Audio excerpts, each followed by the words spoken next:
Hello friends, तो कैसे हैं आप लोग। आशा करता हूँ अच्छे होंगे। तो आज हम लोग इस वीडियो में डिस्कस करने वाले हैं practice set number 29। Practice set number 1 से 28 तक हम लोग पिछले वीडियो में कवर कर लिए थे।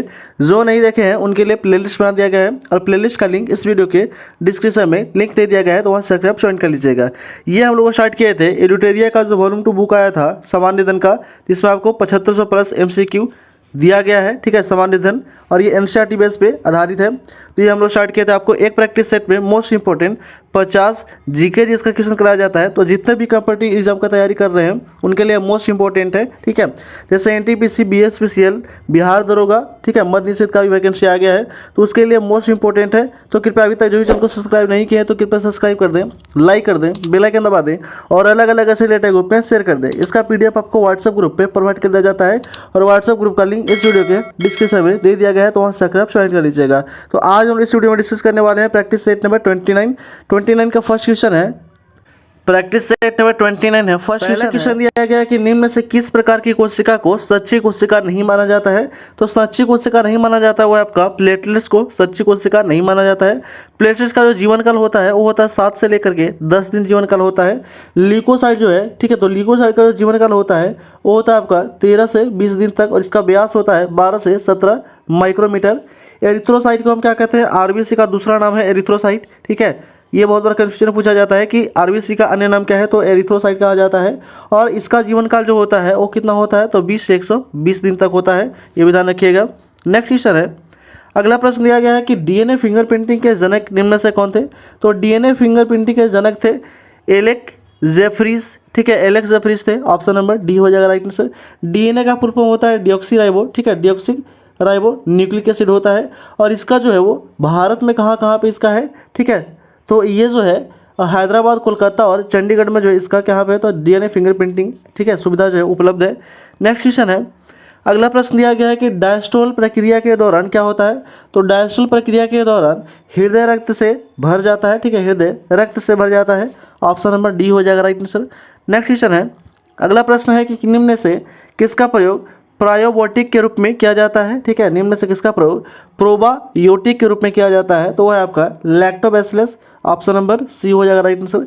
और लैक्टोबैसिलस जो है कहाँ पाया जाता है, तो ये अब, ठीक है, ये जो है वो दही में पाया जाता है लैक्टोबैसिलस जीवाणु।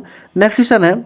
अगला प्रश्न दिया गया है कि मानव तंत्र में इंसुलिन किसका उपापचय यानी कि मेटाबॉलिज्म को नियंत्रित करता है। तो इंसुलिन जो है ये नियंत्रित करता है किसका, तो वो करता है आपको कार्बोहाइड्रेट का। ठीक है, कार्बोहाइड्रेट का यानी कि शुगर जिसको कह सकते हैं, उसका नियंत्रित करता है इंसुलिन। ठीक है, कार्बोहाइड्रेट जो है 1 ग्राम में कितना होता है, तो 1 ग्राम कार्बोहाइड्रेट में 4.1 से लेकर के 4.5 कैलोरी ऊर्जा मिलता है। प्रोटीन से कितना, तो 4.1 से लेकर के 4.3 कैलोरी ऊर्जा मिलता है। ठीक है, वसा से सबसे ज़्यादा ऊर्जा मिलता है कितना, तो 9.1 से लेकर के 9.5 तक, यानी कि 1 ग्राम वसा में 9.1 से लेकर के 9.5 कैलोरी ऊर्जा मिलता है। ठीक है, न्यूक्लिक अम्ल जो है प्रोटीन का एक अंग है। ठीक है, प्रोटीन बनाने के लिए न्यूक्लिक 20 अमीनो एसिड का जरूरत पड़ता है। नेक्स्ट क्वेश्चन है। अगला प्रश्न दिया गया है कि निम्न में से कौन सी अपापचय शर्करा का उदाहरण नहीं है। तो आपका सुक्रोज जो है वो अपापचय शर्करा का उदाहरण नहीं है। ऑप्शन नंबर बी हो जाएगा राइट आंसर। नेक्स्ट क्वेश्चन है। अगला प्रश्न है कि अनावृत्ति बीजी में परागन, ठीक है, परागन जो होता है वो संपन्न किसके द्वारा होता है। तो अनावृत्ति बीजों में परागन जो संपन्न होता है वो होता है आपका वायु के द्वारा। ठीक है, जल के द्वारा परागन को हाइड्रोफिली कहा जाता है और कीट के द्वारा परागन को एंटेमोफिली। जंतु के द्वारा परागन को क्या कहा जाता है, तो ज़ूफिली कहा जाता है। और वायु के द्वारा, ठीक है, एनिमोफिली कहा जाता है। ये ध्यान रखना है आपको। नेक्स्ट क्वेश्चन है। अगला प्रश्न है कि कशेरुकी और अकशेरुकी के बीच संयोजी कड़ी किसे माना जाता है। तो कशेरुकी और अकशेरुकी के बीच संयोजी कड़ी माना जाता है वो है आपका प्रोटोकॉर्डेटा को माना जाता है। ऑप्शन नंबर सी हो जाएगा राइट आंसर। प्रोटोकॉर्डेटा के अंतर्गत आता है हार्डोमेनिया और ब्रोक्योस्टोमा आता है। ठीक है, हेमिकॉर्डेटा के अंतर्गत आता है एंट्रोपोडेस्टा और टेरोब्राया। ठीक है, आर्थ्रोपोडा में कौन कौन से आते हैं, तो चिट्टी, मक्खियाँ, मच्छर, ये सभी जो आते हैं आर्थ्रोपोडा के अंतर्गत आते हैं। नेक्स्ट क्वेश्चन है। अगला प्रश्न दिया गया है, क्वेश्चन नंबर 9 है। दिया गया कि समानांतर प्रतिरोध वाले सर्किट का प्रभावी प्रतिरोध कैसा होता है। तो व्यक्तिगत प्रतिरोध से कम होता है। ऑप्शन नंबर 1 हो जाएगा राइट आंसर। नेक्स्ट क्वेश्चन है। अगला प्रश्न है कि निम्न में से किस तरंग को उष्मा तरंग भी कहते हैं। तो उष्मा तरंग कहा जाता है इंफ्रारेड किरण को उष्मा तरंग भी कहा जाता है। ऑप्शन नंबर सी हो जाएगा राइट आंसर। नेक्स्ट क्वेश्चन है। अगला प्रश्न है कि विषम पद की घटना किसमें उत्पन्न होता है। तो विषम पद की घटना उत्पन्न होता है ध्वनि में। ऑप्शन नंबर 1 हो जाएगा राइट आंसर। नेक्स्ट क्वेश्चन है। अगला क्वेश्चन दिया गया है कि सूची 1 और सूची 2 को सम्मिलित करना है और बताना है कौन सा सही होगा। ठीक है, देखते हैं हम लोग। दिया गया है यहाँ पे कि भंजन जो है वो किसके द्वारा, तो भंजन जो है वो पेट्रोलियम शोधन में के लिए किया जाता है। प्रगलन किया जाता है किसमें, तो तांबा के लिए। हाइड्रोजनीकरण जो है वो किसके लिए, तो हाइड्रोजनीकरण जो है वो खाद्य वसा के लिए। और वल्कीकरण जो है वो, ठीक है, वल्कनीकरण जो है ये किया जाता है आपका रबर के लिए। ठीक है, तो एक बार फिर से देख लेते हैं कि ये बनाने में किसका कौन से प्रक्रिया का यूज होता है। ठीक है, तो ये जो पेट्रोलियम बनाने के लिए भंजन प्रक्रिया का, प्रगलन बनाने के लिए, ठीक है, तांबा बनाने के लिए प्रगलन प्रक्रिया का, हाइड्रोजनीकरण में खाद्य वसा और वल्कनीकरण में रबर के द्वारा, ठीक है, रबर में वल्कनीकरण के द्वारा बनाया जाता है। इसका जो राइट आंसर हो जाएगा वो हो जाएगा आपका ऑप्शन नंबर बी, 2, 3, 4, 1। ठीक है, नेक्स्ट क्वेश्चन है। अगला प्रश्न दिया गया है वो है आपका कि इंसुलिन हार्मोन में पॉलीपेप्टाइड श्रृंखला किस बंध के द्वारा जुड़ी होती है, तो यह जुड़ी होती है आपका डाइसल्फाइड बंध के द्वारा जुड़ी होती हैं। ऑप्शन नंबर डी हो जाएगा राइट आंसर।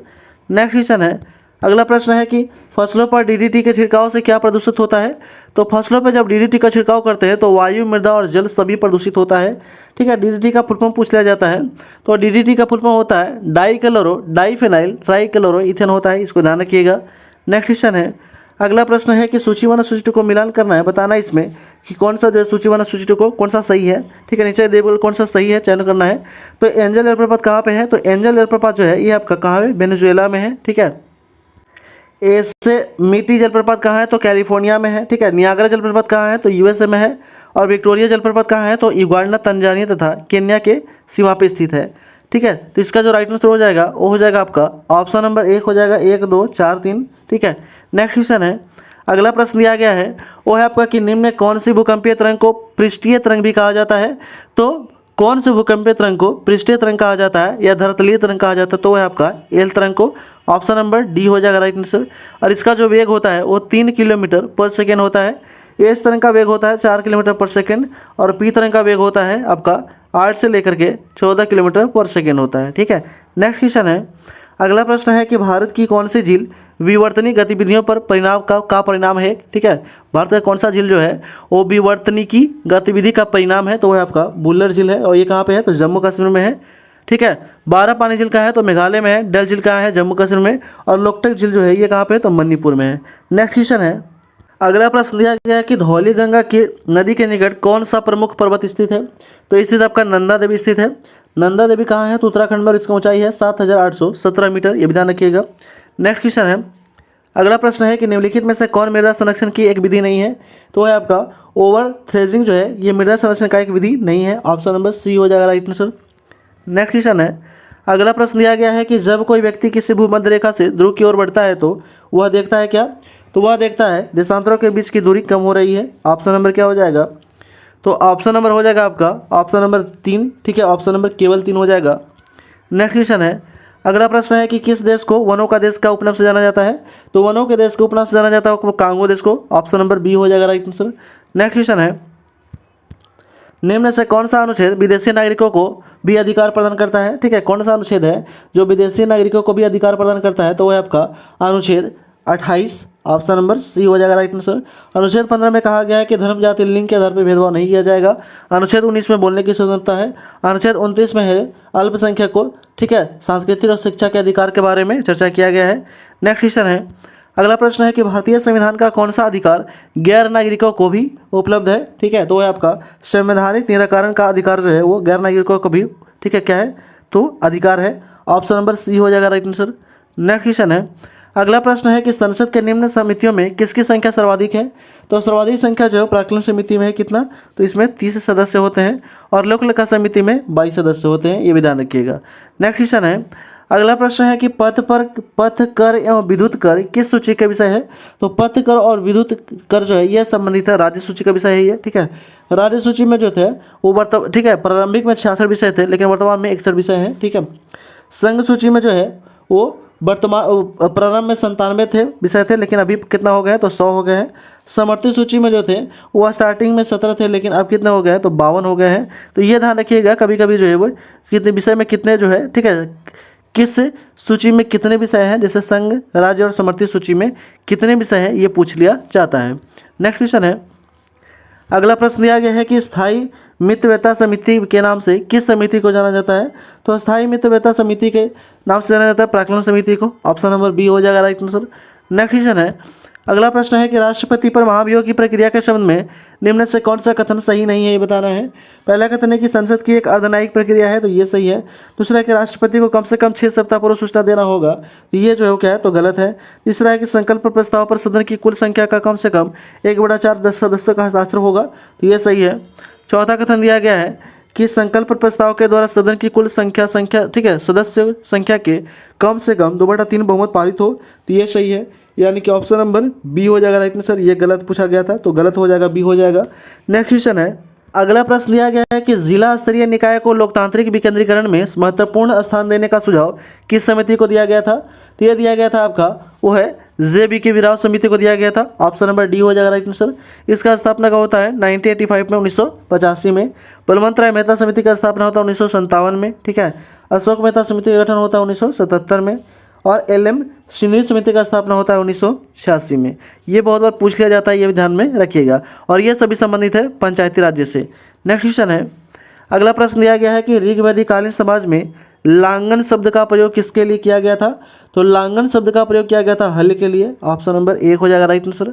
नेक्स्ट क्वेश्चन है, अगला प्रश्न है कि क्षणिकवाद का संबंध इनमें से किस धर्म या दर्शन से है? तो क्षणिकवाद का जो संबंध है वो है बौद्ध धर्म से। बौद्ध धर्म का जनक कौन है? तो गौतम बुद्ध है। गौतम बुद्ध का जन्म हुआ था कब? तो 540 ईसा पूर्व में, ठीक है। नेक्स्ट क्वेश्चन है, अगला क्वेश्चन है, सॉरी यहाँ पे जो है वो बौद्ध का जो जन्म हुआ था गौतम बुद्ध का, वो 563 ईसा पूर्व में हुआ था, और मृत्यु हुआ था 483 ईसा पूर्व में, ठीक है। नेक्स्ट क्वेश्चन है, अगला प्रश्न दिया गया है कि हड़प्पा सभ्यता के मेहरगढ़ से किस प्रकार के घरों का अवशेष प्राप्त हुआ है? तो हड़प्पा सभ्यता के मेहरगढ़ से जो है वो प्राप्त हुआ आपका वर्गाकार और आयताकार, ठीक है, घरों का अवशेष प्राप्त हुआ है। ऑप्शन नंबर 1 हो जाएगा राइट आंसर। हड़प्पा जो है, हड़प्पा शहर का स्थापना हुआ था कब? यानी खोजा गया था 1921 में, ठीक है, दयाराम साहनी के द्वारा, ठीक है। नेक्स्ट क्वेश्चन है, अगला प्रश्न है कि वैदिक सिद्धांत के अनुसार निम्न में से कौन गलत है, ये बताना है, ठीक है। पहला है कि ब्राह्मणों की उत्पत्ति पुरुष के कानों से हुई है, तो ये गलत है। दूसरा, क्षत्रिय की उत्पत्ति पुरुष के भुजाओं से हुई है, तो ये सही है। तीसरा है कि वैश्य की उत्पत्ति पुरुष के जांघों से हुई है, तो ये सही है। यानी कि गलत कौन सा था? तो पहला ही गलत था, ठीक है, कि ब्राह्मणों की उत्पत्ति जो है वो पुरुष के कानों से हुई है, ये गलत था। नेक्स्ट क्वेश्चन है, अगला प्रश्न दिया गया है कि अशोक ने अपने क्षेत्रों में सामाजिक समस्याओं को हल करने हेतु किसे नियुक्त किया था? तो नियुक्त करने का काम क्या था? धम्म महामात्र को नियुक्त किया था। ऑप्शन नंबर बी हो जाएगा राइट आंसर। नेक्स्ट क्वेश्चन है, अगला प्रश्न है कि सूफी विचारधारा के तर्क ए दुनिया का क्या अर्थ होता है? तो सूफी विचारधारा में तर्क ए दुनिया का अर्थ होता है, ठीक है, उद्बुद्ध विश्व होता है, ठीक है, उद्बुद्ध विश्व। ऑप्शन नंबर 1 हो जाएगा राइट आंसर। नेक्स्ट क्वेश्चन है, अगला प्रश्न है कि अकबर के द्वारा चलाया गया सबसे बड़ा सोने का सिक्का कौन सा था? तो अकबर के द्वारा चलाया गया सबसे बड़ा सोने का सिक्का था सनसब था, ठीक है। ऑप्शन नंबर 1 हो जाएगा राइट आंसर। अकबर का शासनकाल कब से कब तक रहा था? तो 1556 से लेकर के 1605 तक का शासनकाल रहा था। और सबसे कम उम्र में जो है वो राज्य होने वाला ये जो था वो पहला, ठीक है, शासक था। नेक्स्ट क्वेश्चन है, अगला प्रश्न दिया गया है वो है आपका, दिया गया कि बिहार के किस जिले में असहयोग आंदोलन के दौरान झंडा कांड हुआ था? तो असहयोग आंदोलन हुआ था कब? तो 1 अगस्त 1920 को असहयोग आंदोलन स्टार्ट होता है। और ये पूछा गया क्वेश्चन कि असहयोग आंदोलन के दौरान झंडा कांड कहाँ हुआ था? तो झंडा कांड जो है ये हुआ था भागलपुर में। ऑप्शन नंबर 1 हो जाएगा राइट आंसर। नेक्स्ट क्वेश्चन है, अगला प्रश्न है कि उत्तरवर्ती मुगल शासक शाह आलम द्वितीय का वास्तविक नाम क्या था? तो शाह आलम द्वितीय का वास्तविक नाम था अली गौहर था। ऑप्शन नंबर 1 हो जाएगा राइट आंसर। नेक्स्ट क्वेश्चन है, अगला प्रश्न है कि खान अब्दुल्ला गफ्फार खान के द्वारा संचालित लाल कुर्ती आंदोलन को किस राष्ट्रीय आंदोलन के दौरान चलाया गया था? तो ये चलाया गया था आपका सविनय अवज्ञा आंदोलन के दौरान चलाया गया था। ऑप्शन नंबर 1 हो जाएगा राइट आंसर। सविनय अवज्ञा आंदोलन कब हुआ था? तो 1930 में स्टार्ट होता है। भारत छोड़ो आंदोलन अगस्त 1942 में, ठीक है, रॉयलेट एक्ट पारित हुआ था 1919 में। और असहयोग आंदोलन जो था ये चलाया गया था 1 अगस्त 1920 को स्टार्ट किया गया था। नेक्स्ट क्वेश्चन है, अगला प्रश्न दिया गया कि निम्न से कौन सा कार्य 1931 में भारतीय राष्ट्रीय कांग्रेस के कराची अधिवेशन में हुआ था? तो भारतीय राष्ट्रीय कांग्रेस के, ठीक है, कराची अधिवेशन में क्या कौन सा कार्य हुआ था? तो मौलिक अधिकारों का प्रस्ताव पारित हुआ था, पहला कार्य था। दूसरा था कि आर्थिक नीति का प्रस्ताव पारित किया गया था, तो ये भी सही है। तीसरा था गांधी इरविन समझौता का अनुमोदन किया गया था, तो ये भी सही है। ऑप्शन नंबर 1, 2 और 3 तीनों सही है। ऑप्शन नंबर डी हो जाएगा राइट आंसर।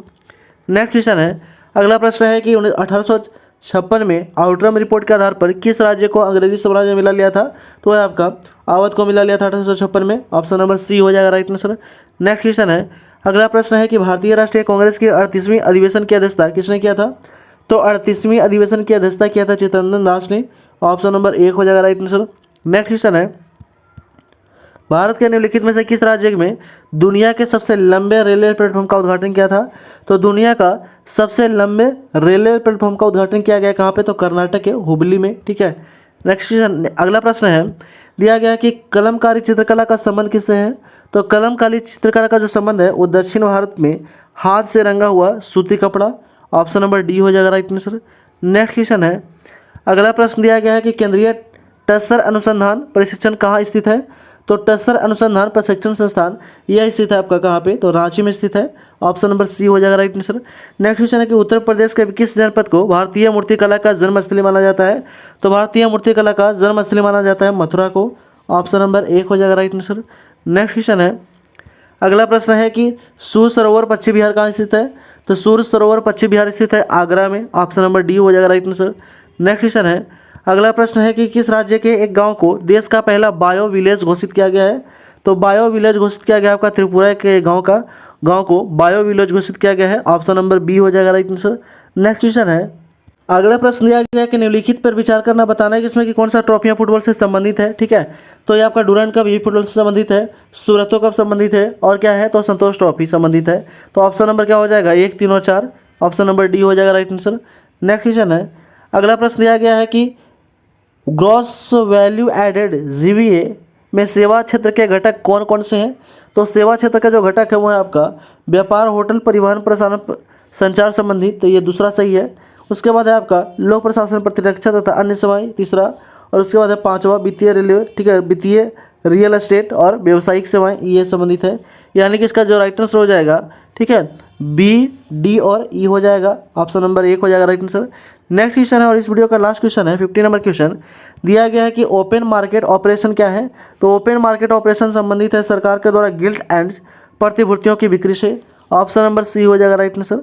ठीक है, तो इस तरह हम लोग 50 जो है मोस्ट इंपोर्टेंट क्वेश्चन जो था जीके जिसका वो टोटल हम समाप्त कर लिए हैं। कुछ स्मरणीय तथ्य दिया गया है वो भी हम लोग देख लेते हैं यहाँ पे। ठीक है, एक्स्ट्रा पॉइंट है, दिया गया है कि मास्की तथा गुजरा अभिलेख इसका नाम जो है वो अशोक मिलता है। ठीक है, अशोक का नाम अब अशोक जो है वो किस अभिलेख में बोलता है ऐसा क्वेश्चन पूछा जाता है। तो है आपका मास्की और गुजरा अभिलेख में अशोक का नाम अशोक मिलता है। नेक्स्ट है कि भाब्रू अभिलेख में अशोक के स्वयं को मगध का सम्राट बताया था। ठीक है, भाब्रू नामक अभिलेख में अशोक ने स्वयं को मगध का सम्राट बताया है। तीसरा है कथन है कि अशोक ने अपने राज्याभिषेक के 10वें वर्ष बोध गया तथा 20वें वर्ष वह लुम्बिनी की यात्रा किया था। ये भी बहुत बार क्वेश्चन पूछा गया था कि अशोक ने अपने राज्याभिषेक के 10वें वर्ष कहाँ गया था? बोध गया। और 20वें वर्ष लुम्बिनी की यात्रा किया था। नेक्स्ट है, अगला पॉइंट दिया गया है कि इसने 261 ईसा पूर्व में कलिंग आक्रमण कर उसकी राजधानी तोसली पर अधिकार कर लिया था। ठीक है, किसने? तो अशोक ने 261 ईसा पूर्व में कलिंग पर आक्रमण करके उसकी राजधानी तोसली पर अधिकार कर लिया था। और ये कहाँ पे था? तो ये उड़ीसा का क्षेत्र था। नेक्स्ट है कि इसने उपगुप्त नामक बौद्ध भिक्षु से धर्म की दीक्षा लिया था। किसने? तो अशोक ने उपगुप्त नामक बौद्ध भिक्षु से बौद्ध धर्म की दीक्षा ली थी। नेक्स्ट है कि इसके सबसे लंबा एवं सबसे छोटा अभिलेख 7वां है सबसे। ठीक है, लंबा और सबसे छोटा जो है वो रुमेदेई है। ठीक है, रुमेदेई है। नेक्स्ट है, अगला पॉइंट दिया गया कि अशोक के समय मौर्य साम्राज्य के प्रांतों की संख्या कितना था? तो 5 था। ठीक है, अशोक के समय मौर्य साम्राज्यों के प्रांतों की संख्या 5 थी। नेक्स्ट है कि इसने भारत में सर्वप्रथम शिलालेखों का प्रचलन शुरू किया था। किसने? अशोक ने। और किस भाषा में? तो ब्राह्मी लिपि, खरोष्टी, ग्रीक और अरमाइक लिपि में, ये 4 लिपि में जो था वो शुरू किया था। किसके द्वारा? तो अशोक के द्वारा।